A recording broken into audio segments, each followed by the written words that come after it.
YouTube! Let's talk.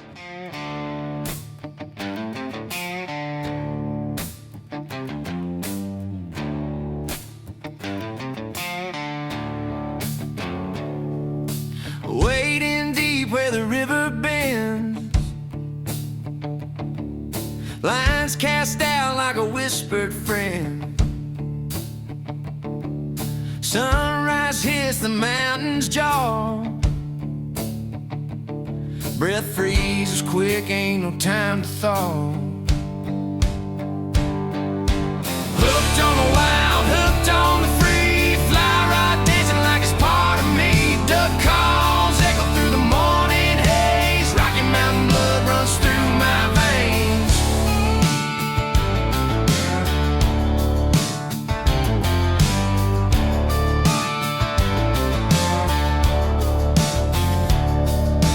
Feathers fall where the geese once soared. What's going on, guys? Hope you all are having a great day. Waterfowl season's right around the corner. So, that being said, let's go over some decoy rig sets and different river situations you might have. These are for my river guys out there. Not my lake guys, not my sea dwellers, just my river folk. I'm talking big rivers and light river, or big rivers and small rivers, heavy current, light current, different bottom situations like mucky, decaying, sort of like steep banks, swampy kind of stuff, and then you got your Midwest boys out there floating with the pea gravel and the sand, the sandy bottoms. So there's a lot of different situations and a lot of different sets that you can do depending on what you're working with. So let's first start with basically, what you're looking for. Heavy current or light current, depending on what you got. So heavy current and light current is really going to play a factor in, the size of weights you want to use on your Texas rig. So if you don't really have much going on, not a lot of CFS going down, you really don't need to tote in heavy Texas rigs on your decoys if you don't have to.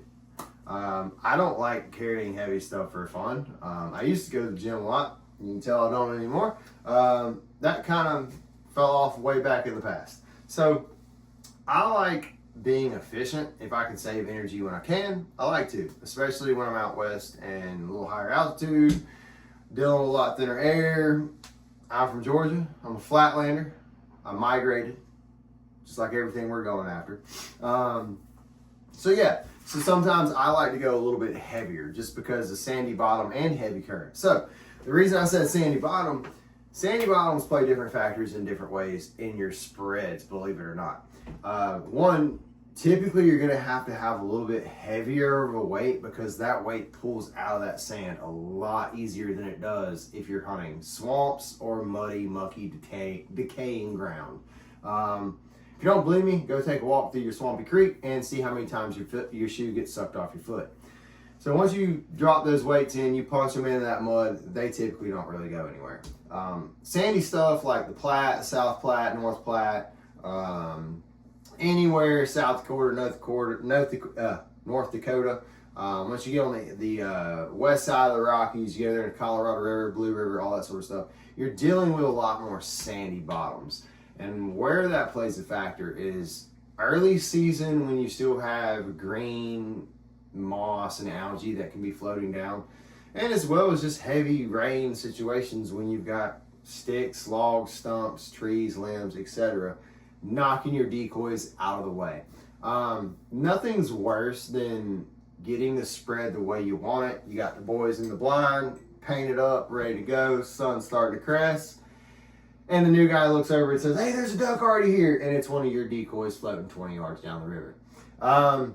So typically I like to bump up my weights just a little bit. Like I'm running 4 ounce at a minimum, just because I don't like having to redo things twice. Once I set my decoy spread the way I want it to stay.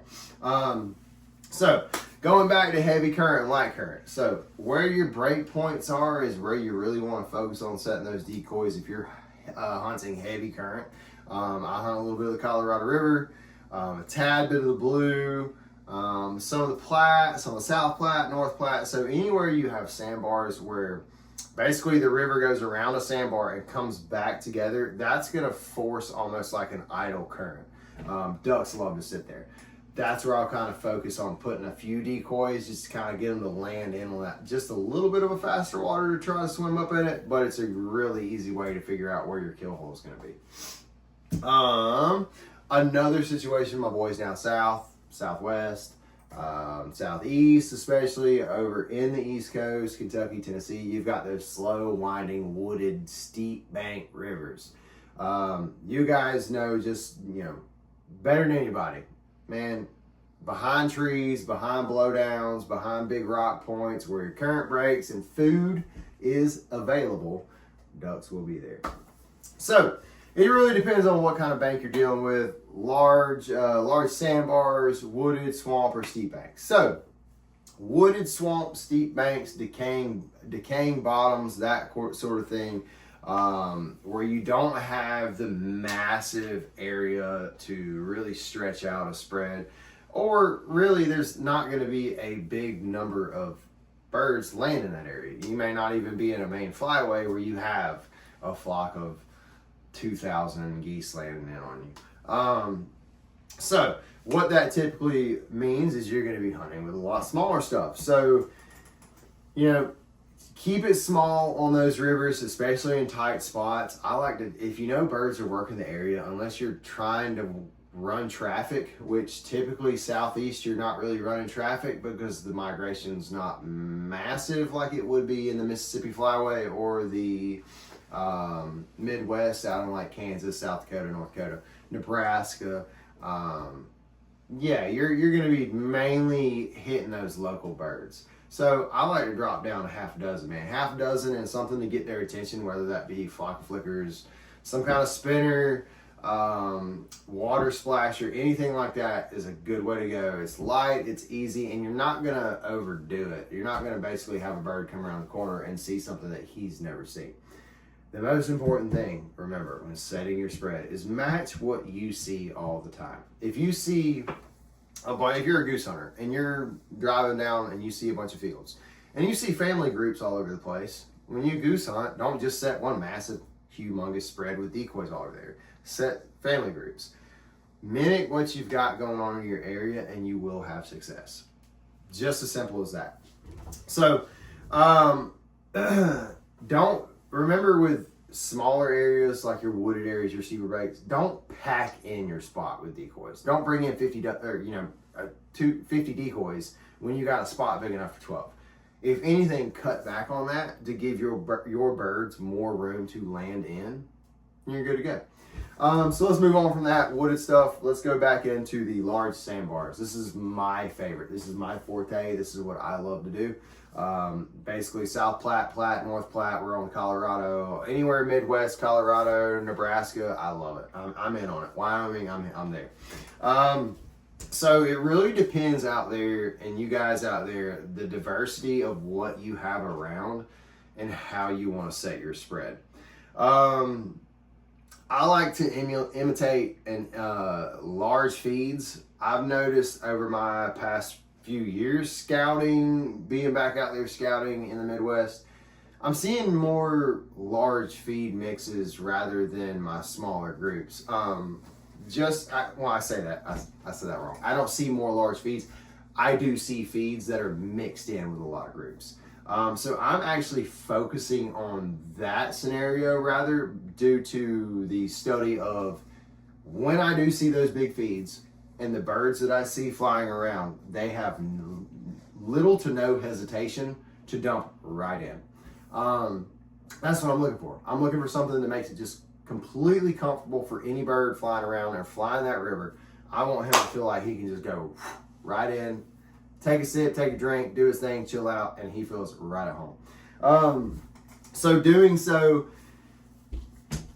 I like to use my goose decoys, my silhouettes as comfort decoys, coot, and I would say coot, and if you want to use a few black duck decoys, just kind of give some contrast, you can. They're not really the comfort, but they are going to give you some visibility. More your comfort are your coot and your goose decoys. With those large sandbars, try layouts as well, man. Not a lot of people think hunting layouts on the river. It works great. One, you're trying to hide yourself 3 feet off the ground rather than sitting in an actual blind where you're 4, 5, 6 feet if you're standing. And two, if it snows, man, it's so easy to hide that sucker. You can plug some sticks in that thing, dump some snow over it. You're good to go. You goose boys know what I'm talking about when you're hunting out in your fields. Also, if it snows on those large areas and those large sandbars and you're going to be running large spreads like I am, get a sled. Dive Bomb makes the best sled I've seen.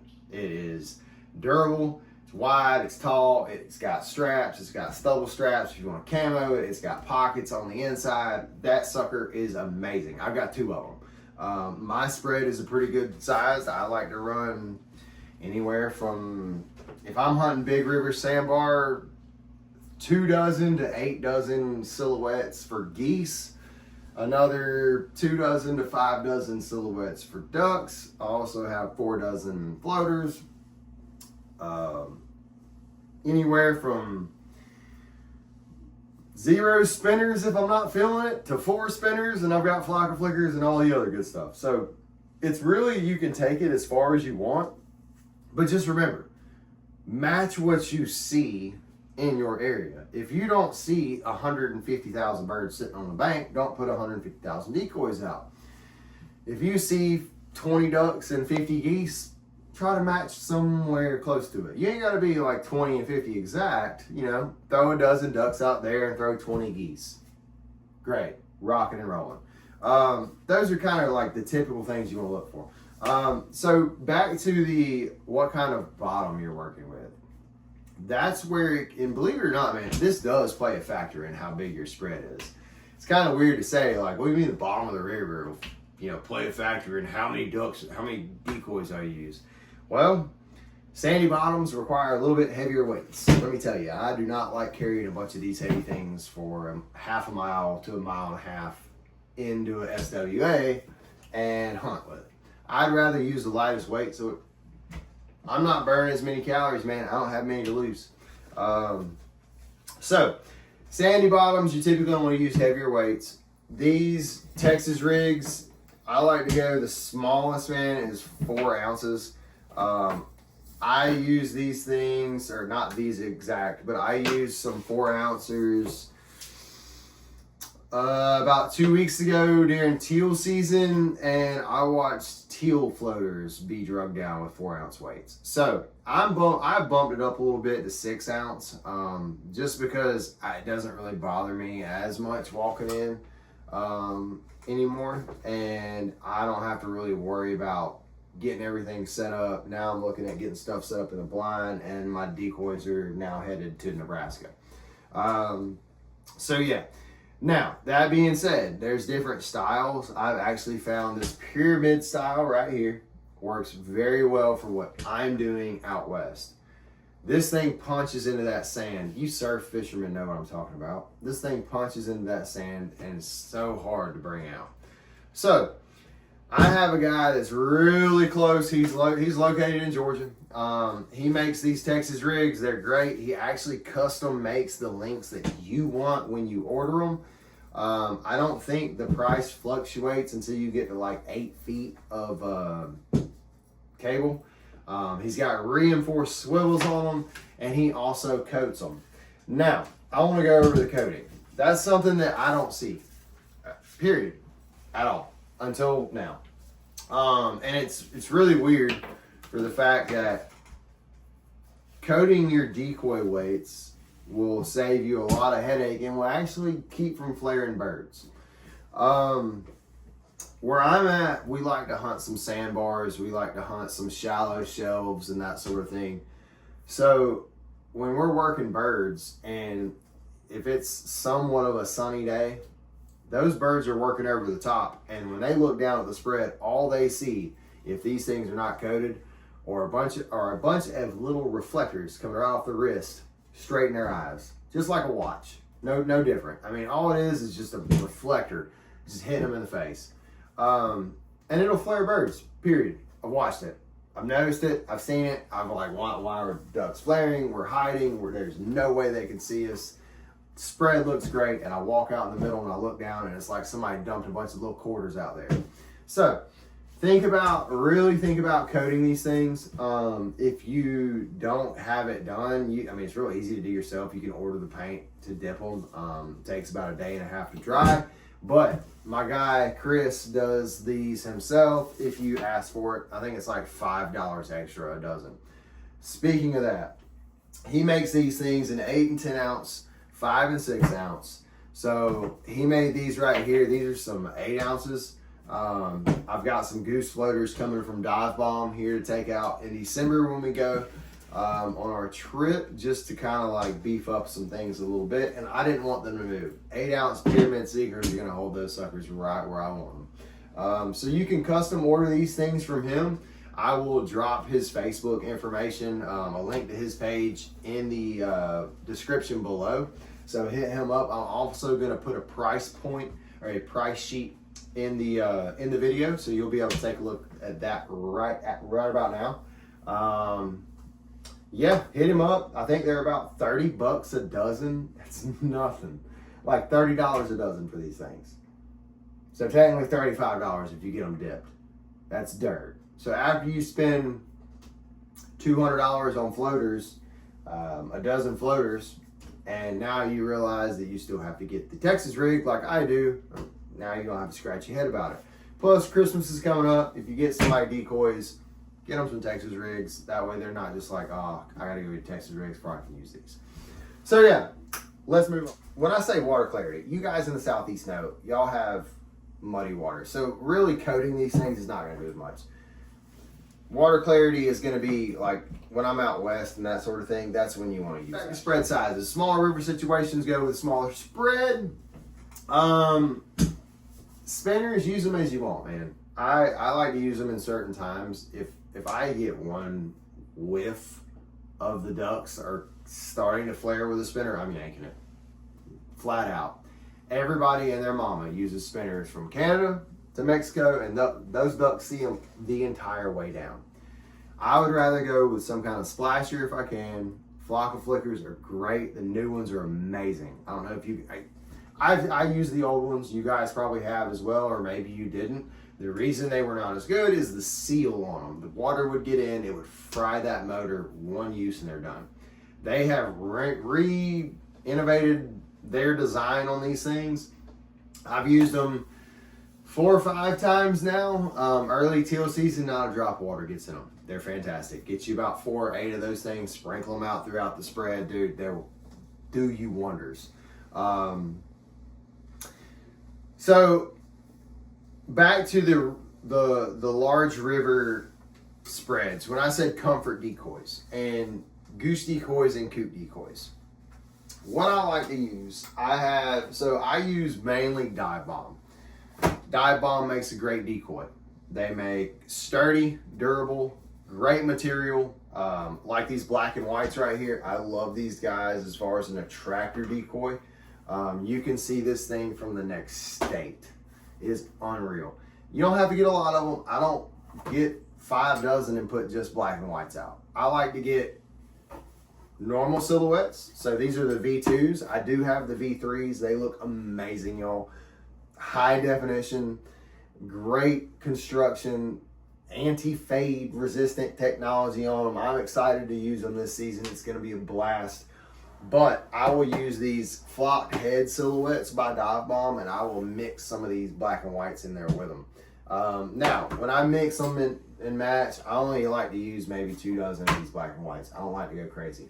But what it does is it allows those birds, those migrators that are way up high, dude, they can see this spread, and they see that feed from way up there. And a lot of times, more times than not, dude, they'll come down. I mean, they're tired. They've been flying from God knows where, and all they want to do is sit and sleep. So another simple way to get a comfort decoy is basically take your old decoys and turn them into new decoys. That being said, black paint, white paint, and a red Sharpie, you can turn your old mallards into a coot. I would highly recommend this. Don't just get rid of them. Don't just throw them away. It takes half a day to paint all of the old decoys you have. You can take these things, leave them in a raft. When I say that, I take the D-ring. I don't even take them off the D-ring. When I'm using my coot decoys, if I have 12 of them, I take that thing and drop it right where it is and let them be as close nut to butt together as I can get. That's what coots look like. They stay shoulder to shoulder as they swim throughout. I don't know why. That's what they do. So I'm going to oblige by their rule and make them look like coots. Another thing you can do is black duck decoys. Black duck decoys are really good contrast decoys. Not everybody has black ducks. I understand that. I didn't have a lot of black ducks when I was hunting out west in Colorado and Wyoming. There are a few of them, not a lot. So I took all my old decoys, painted them black, take some painter's tape, cut it how you want, go over the eye, yellow beak, little purple on the wing, call it a day. This decoy right here is going to stand out 5 times better than any other naturally painted mallard decoy you have.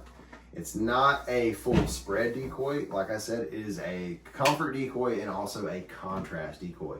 So if you want to be seen from long distances, take those old decoys, paint them black, throw some paint on the bill, eyes, hit it up, save yourself some money, and be a little smarter with your spread.